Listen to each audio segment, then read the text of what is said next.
नमस्कार दोस्तों, प्रभात खबर की चुनावी चर्चा में आपका स्वागत है। हम हाजिर हैं चुनाव को लेकर जो गतिविधियां चल रही हैं उस पर बातचीत करने के लिए। तो पहले चरण का चुनाव 19 तारीख को है और चुनाव की प्रक्रिया 17 तारीख की शाम थम जाएगी। तो इस चुनाव में अब तक क्या मुद्दे उभर कर आए, हम इस पर चर्चा करेंगे। हम चर्चा करेंगे कि वैशाली लोकसभा सीट से राजद ने मुन्ना शुक्ला को अपना सिंबल दे दिया है और प्रत्याशी की घोषणा तो पहले ही हो गई थी। हम चर्चा करेंगे सरफराज आलम की। जी हाँ, अररिया से उनके भाई शाहनवाज आलम को राजद ने टिकट दिया है, लेकिन सरफराज आलम का एक वीडियो काफ़ी वायरल हो रहा है जिसमें वह रोते हुए दिखाई दे रहे हैं और अपने वोटरों से पूछ रहे हैं कि हमें क्या करना है। तो इस पर चर्चा करेंगे और हम चर्चा करेंगे कि राजद से अभी हाल के दिनों में कुछ मुस्लिम और दूसरी बिरादरी के लोग बाहर गए हैं, इसका क्या असर पड़ेगा उसके समीकरण पर, उसके चुनावी भविष्य पर। तो इन मुद्दों पर बात करने के लिए हमारे साथ स्टूडियो में मौजूद हैं हमारे सहयोगी मिथिलेश कुमार। मिथिलेश जी, आपका स्वागत है। जी नमस्ते। पहले चरण का चुनाव अब करीब करीब खत्म होने की ओर है। चुनाव प्रक्रिया 2 दिन और रह गया है। जी। तो आपको क्या लगता है इस फर्स्ट फेज के इलेक्शन के दौरान क्या मुद्दे उभरे, क्या सामने आए मुद्दे जिस पर वोटरों को एनडीए की ओर से या महागठबंधन की ओर से गोलबंद लामबंद किया जा रहा है? देखिए, अब से ठीक 48 घंटे के बाद चुनाव प्रचार खत्म हो जाएगा, चुनाव का शोर खत्म हो जाएगा। उसके बाद उनके पास एक दिन का टाइम रहेगा जनसंपर्क के लिए। तो जो धुआंधार चुनाव प्रचार हुआ या अभी 2 दिन और होने वाला है, उसका मुख्य फोकस एनडीए से, जहां प्रधानमंत्री तीसरी बार कल आएंगे, और इधर से महागठबंधन से तेजस्वी यादव जो पूर्व उप मुख्यमंत्री हैं और राजद के एक चेहरे भी हैं, महागठबंधन के भी चेहरे हैं बिहार में, तो उनका प्रचार चल रहा है। एनडीए ने जहां अयोध्या के मंदिर, पीएम मोदी के 10 साल के कार्यकाल में जो भी डेवलपमेंट काम हुए, चाहे मुफ्त अनाज हो या ये, इसको मुद्दा रखा है। तो तेजस्वी यादव ने नौकरी और 17 महीने का जो कार्यकाल था उनका सेकेंड वाले में, उसको कार्यकाल वो उनको फोकस में रखा है। हालांकि मुख्यमंत्री ने उसका काट भी किया है और जवाब भी दिया है कि वो सिर्फ उनका और उनके विजन का ये परिणाम था कि 4 लाख नौकरियां हुई या और जो भी विकास के मुद्दे हुए। लेकिन तेजस्वी यादव अपने मतदाताओं को पूरे मगध के इलाके में, जहाँ पे 4 सीटों पे चुनाव होना है, ये समझा रहे हैं कि उनके आने से ही 4 लाख नौकरियां दी गई और जो भी डेवलपमेंट के काम हुए वो उनके खाते में गया है, उनके चलते हो रहा है। तो ये दोनों से बराबर एक ये वार चल रहा है। मुख्यमंत्री नीतीश कुमार और आज यूपी के मुख्यमंत्री योगी आदित्यनाथ जी की सभाएं हुई नवादा और औरंगाबाद में।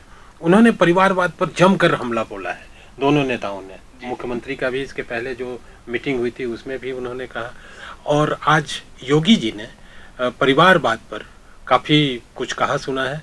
तो क्या ये ऐसे मुद्दे हैं जिसको लेकर वोटर प्रभावित हो सकते हैं? हाँ, ये योगी जी ने जैसा कहा कि यूपी ने नकार दिया, यूपी, उनका इशारा मुलायम सिंह परिवार की ओर था, और कहीं ना कहीं मुलायम सिंह परिवार से लालू यादव का परिवार भी जुड़ा हुआ है। तो वो, और इस बार उनके परिवार के 2 चेहरे नए चुनाव में हैं, तो कहीं ना कहीं उनका इशारा था कि परिवारवाद, लालू यादव या उनके राजद महागठबंधन में जो राजद सबसे बड़ी पार्टी है, उसको घेरने का ये था। उन्होंने हमला बोला कि आप परिवारवाद से बाहर निकलिए। यूपी बाहर निकल चुका है। दोनों मुख्यमंत्रियों ने, बिहार के मुख्यमंत्री और यूपी के मुख्यमंत्री, दोनों ने 2005 के शासनकाल, पहले के शासनकाल को निशाना बनाया है। उस जमाने में अपराध का ग्राफ ये था, शिक्षा का ग्राफ ये था, बजट के पैसे खर्च नहीं होते थे। अब क्या स्थिति है? तो मुख्यमंत्री नीतीश कुमार ने भी हमला बोला कि 2005 के पहले लोग शाम में घरों से नहीं निकलते थे।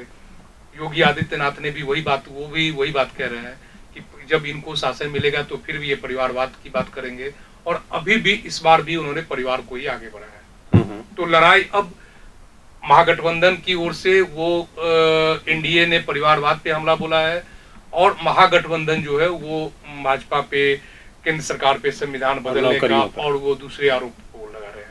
तो ये स्थिति है सामने। एक और बड़ा रोचक किस्सा हुआ ये कि लालू प्रसाद के विरोध का एक जमाने में जो चेहरा थे मुन्ना शुक्ला, उनको पहले उम्मीदवार घोषित किया गया और आज उन्हें सिंबल दिया गया है। वैशाली लोकसभा क्षेत्र से राजद के वह प्रत्याशी होंगे। हम जानना चाह रहे हैं मिथिलेश जी कि ऐसे बदलाव से वहाँ के लोग, वहाँ के वोटर, वैशाली लोकसभा क्षेत्र के वोटर इसको कैसे रिएक्ट कर सकते हैं? देखिए, चुनाव में हर चुनाव का एक अपना गणित होता है, एक अंदाज होता है। तो बिहार के वोटर आप उसको ऐसे आप देखें 1977 में जहां पूरी की पूरी कांग्रेस साफ हो गई बिहार में, लेकिन 82 साल 2.5 साल के बाद ही जब उपचुनाव हुआ, मध्यावधि चुनाव हुए, तो फिर कांग्रेस बहुत अच्छे तरीके से आ गई। तो बिहार के वोटर मुन्ना शुक्ला जो है, मुन्ना शुक्ला की छवि लालू या राजद विरोधी छवि अभी तक रही है जी। और उनके भाई की हत्या हुई, उसमें कई सारे घटनाएं हुई, बिहार के देश दुनिया के लोग जानते हैं उसको। इस बार मुन्ना शुक्ला राजद में है। 2009 में वो जदयू के उम्मीदवार थे, लोकसभा के चुनाव में रघुवंश प्रसाद सिंह जो राजद के उम्मीदवार थे उनको हराया था। तो इस बार वो राजद से उम्मीदवार है। अब उस इलाके की टोपोग्राफी आप देखें तो उसके आसपास की, जैसे वैशाली की सीट हाजीपुर से लगी हुई है, वैशाली का कुछ भाग छपरा से लगा है, वैशाली का कुछ भाग मुजफ्फरपुर से लगा है। तो पुराने लोग जो बताते हैं, जो चुनाव पुराने जमाने में कैसे होता था, वैशाली की सीट मैक्सिमम अब तक जो है वो राजपूत बिरादरी के लोग ही वहां जीतते आए हैं। कैसे जीतते थे, जबकि वो आबादी में सबसे अधिक है वोटर में, लेकिन एक वही नहीं है। तो उसका एक समीकरण होता था कि मुजफ्फरपुर में उधर के लोग इधर वोट करते थे और वो कास्ट एक समीकरण यहाँ दिखता था कि भूमिहार का वोट जो है वो मुजफ्फरपुर में राजपूत करेंगे भूमिहार को, भूमिहार करेंगे राजपूत, ये अदला बदली होती थी। इस बार लालू यादव ने वो समीकरण या राजद ने वो समीकरण को बदला है। तो वैसे समीकरण में हम देखते हैं, वहां के लोग से बात करें या वहां के टोपोग्राफी को आप देखें तो सबसे बड़ी जाति है राजपूत, वहां मतदाता है, उसके बाद यादव है, फिर तीसरे नंबर पे साहनी है, तो और चौथे नंबर पे भूमिहार वगैरह है। तो अगर भूमिहार, साहनी और मुस्लिम यादव ये समीकरण अगर बैठता है, गोलबंद होता है, तो ये जिसके पक्ष में जाएगा, एनडीए के पक्ष में जाएगा तो एनडीए का पलड़ा भारी होगा, और महागठबंधन के पक्ष में जाएगा तो इनका पलड़ा भारी होगा।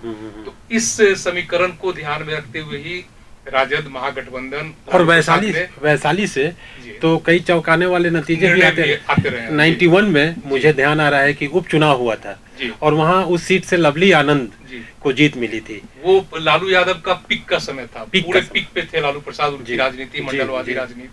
उसमें लवली आनंद एक उनके विरोध की छवि को लेकर आई और वो जीती, भारी मतों से जीती। जी जी। रमा सिंह और रघुवंश प्रसाद सिंह वहां से जीतते रहे हैं। सत्येंद्र बाबू की पत्नी उनकी किशोरी सिन्हा वहां से जीतते रही हैं। तो इस तरह से वो काफी रोचक, बिल्कुल। और मैं दर्शकों को बता दूं कि वहाँ छठे चरण में मतदान होना है और लोजपा ने वहाँ से बीना देवी को अपना उम्मीदवार बनाया, जो मौजूदा सांसद भी हैं, जो मौजूदा सांसद भी हैं। बिल्कुल। अब हम चलते हैं कुछ ऐसे नेताओं को लेकर जिसका सरोकार, जिसका ये रहा कि पार्टी उनकी रही लंबे समय तक राजद के साथ वो जुड़े रहे, फिर बाद में अभी हाल फिलहाल में उन्होंने राजद से दूरी बना ली या दूसरी पार्टियों में चले गए। और ख़ास तौर से अशफाक करीम साहब हों या फिर आपको अररिया में, जैसा कि पहले ही मैंने जिक्र किया, सरफराज आलम, तस्लीमुद्दीन साहब के वो बेटे हुए। जी जी।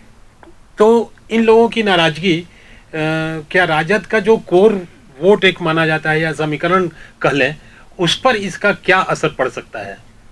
असर पड़ सकता है। चुनाव जैसे जैसे आते हैं तो हर चुनाव में हम देखेंगे कि कुछ नेता इधर हुए, कुछ नेता इधर, जिनको टिकट नहीं मिला तो वो बागी होते हैं। लेकिन इस बार जो है वो बागियों की संख्या राजद में ज्यादा दिख रही है। चाहे अशफाक करीम को लें, वो राज्यसभा के सांसद भी रहे थे,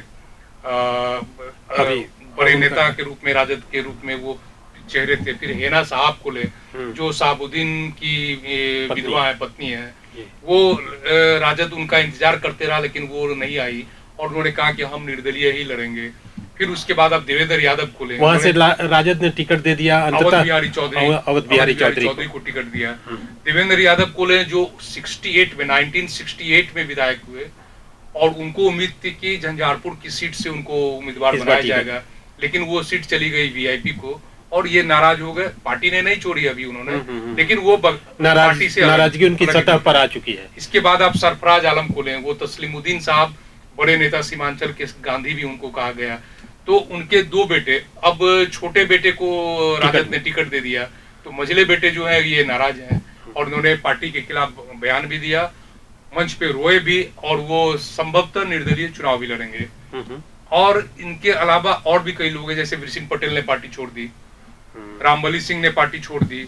इससे पहले आप देखें कि सरकार जो विधानसभा में बहुमत जुटाने का मामला था, तो चेतन आनंद जो लवली आनंद के बेटे हैं, आनंद मोहन के बेटे हैं, उन्होंने पार्टी छोड़ी। प्रहलाद यादव जो राजद के कोर बोर्ड से जुड़े हुए हैं, उन्होंने पार्टी छोड़ी। अभी आप नवादा में देखें, राजवल्लभ यादव का परिवार पूरी तरह बागी विद्रोही बना हुआ है राजद से। उनके साथ दो विधायक भी हैं। तो ये नुकसान उठाना पड़ सकता है राजद को, लेकिन इसी बीच राजद को एक फायदा भी है कि अली अशरफ फातमी, जो लालू प्रसाद के कोर ग्रुप के मेंबर हुआ करते थे, बाद में जदयू में चले गए, वो इस बार इनके साथ है चुनाव, और पार्टी ने उनको मधुबनी की सीट से उम्मीदवार भी बनाया है। तो एक ये फेस है अब्दुल वारी सिद्दीकी फातमी, ये राजद के मुस्लिम फेस हैं, लेकिन कई फेस उनके बाहर भी हुए हैं। तो चुनाव की तपिश और मौसम का मिजाज दोनों ही उसका पारा चढ़ता जा रहा है। कल प्रधानमंत्री की सभा होने वाली है, परसों लालू प्रसाद जी भी मैदान में उतरने वाले हैं, उसके बाद राहुल गांधी आने वाले हैं बिहार, उनका दौरा होने वाला है। तो कुल मिला के जो बड़े चेहरे हैं राजनीति में, उन सबका बिहार में आगमन होने वाला है और इन लोगों की चुनावी सभाएं होने वाली हैं। तो इस पर आपकी टिप्पणी क्या होगी? जी, आने वाले दिनों में, 2-4 दिनों में बड़े बड़े नेताओं से बिहार की जनता रूबरू होगी। जैसे प्रधानमंत्री का आपने बताया, नरेंद्र मोदी जी तीसरी बार कल आएंगे, गया में आएंगे और पूर्णिया में रहेंगे वो। इसी तरह 2 दिन के बाद राहुल गांधी, कांग्रेस के जो स्टार प्रचारक है, वो आने वाले हैं। इसके पहले मोदी जी की सभाएं 2 हो चुकी हैं, जमुई में और नवादा में। जी, राहुल गांधी की सभा जो है कांग्रेस की दूसरे चरण में 3 सीटें हैं, भागलपुर, किशनगंज और कटिहार। तो उन तीनों जगहों पे राहुल गांधी की संभावित यात्रा है, वो तीनों जगहों पे जाएंगे। लालू प्रसाद 17 अप्रैल को सारण लोकसभा सीट से अपनी दूसरी बेटी रोहिणी आचार्य के पक्ष में चुनाव प्रचार करने जाएंगे और उसी दिन से उनका चुनाव प्रचार आरंभ होगा। इस चुनाव में, लोकसभा के इस चुनाव में पहली बार लालू प्रसाद मतदाताओं से रूबरू होंगे। प्रभात खबर की चुनावी चर्चा में अभी हम लोग बात कर रहे थे घटनाक्रम पर, राजनीति से जो जुड़े हुए हैं उन मुद्दों पर, जो पर्दे के पीछे क्या कुछ चल रहा है, पर्दे के बाहर क्या कुछ दिख रहा है, उन मुद्दों पर, उन घटनाक्रम पर हम चर्चा कर रहे थे। ऐसे ही घटनाओं पर और मुद्दों पर फिर हम हाजिर होंगे आपके सामने। तब तक दीजिए हमारी टीम को इजाज़त। बहुत बहुत धन्यवाद। प्रभातखबर.com, विश्वास वही, रफ्तार नहीं।